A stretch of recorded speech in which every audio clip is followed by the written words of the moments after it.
Hi, this is Stefan from Octomind. Today I will show you how you can quickly integrate your project built into Octomind end-to-end testing. When you look at our documentation, you find a nice step-by-step instructions on how this will work with GitHub Actions. As preparation to have something to show you, I did a quick application, which is a basic React application that is being deployed on GitHub Pages. Very similar Hello World type of thing. It looks like this. And of course, I also prepared a GitHub Octomind testing project upfront.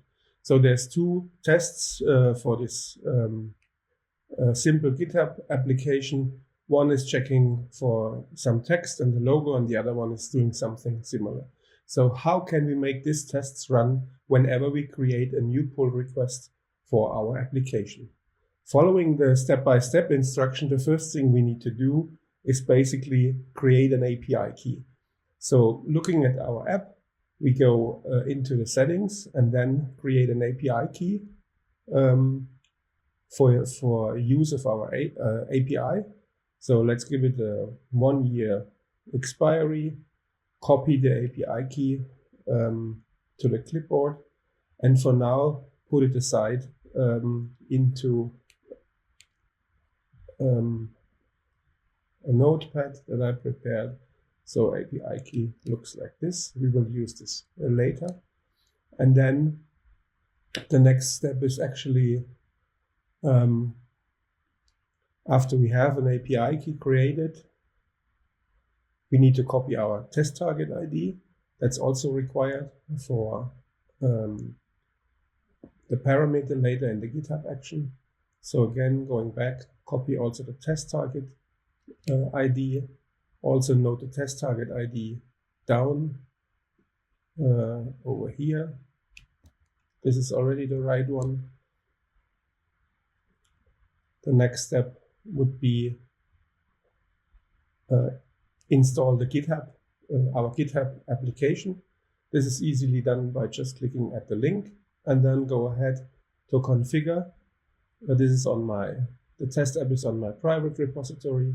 So I want to apply this only on selected repository. In this case, it's the test app. So this one. Permissions are already the right one. I go ahead and say install, and that's basically it. Now I have the GitHub, the Octomind GitHub action available in my repository, and I can go ahead with the next step. So it's already allowing GitHub comments. So this is how it will look later on. Now we need to include the GitHub action into our workflow. It basically looks like this. And as my application has a GitHub action, GitHub workflow already prepared, I can simply add to the existing one. So the current GitHub workflow runs on every branch, a pull request on branch for main or pushes on main branch. And currently what it does, you see it here, is just checking out and deploying everything. So deploying the application on GitHub Actions. And the only thing I need to do now is basically to add an additional step that is calling then our new GitHub application that does the tests with Octomind. So the respective workflow step is just like this, same as in the documentation. And we can now add this at the very bottom, an additional step that runs the Octomind tests, commit the changes,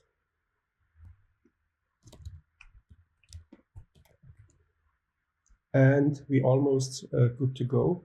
There's one thing missing in addition, as we need to provide the API key also in the repository. So we go ahead and go to repository settings, also described here, where to put the access key, and then just go to secrets and variables.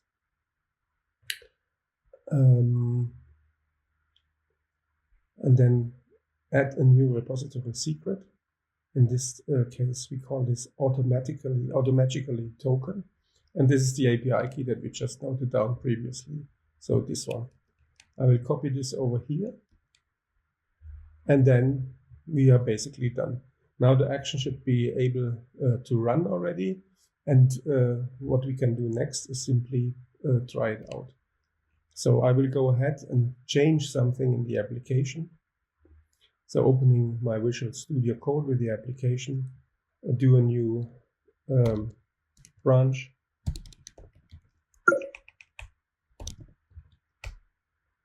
And then changing something in the application, like add a new paragraph.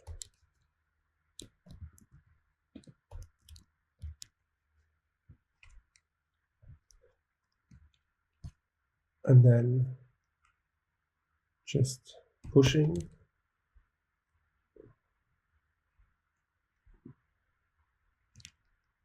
Go back to the application in GitHub. Here's the new change.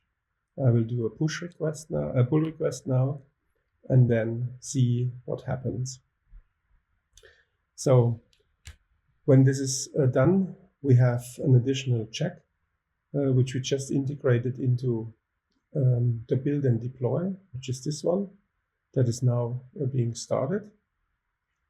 And it will run our end-to-end test deployed by Octomind, provided by Octomind, to check the changes for this branch.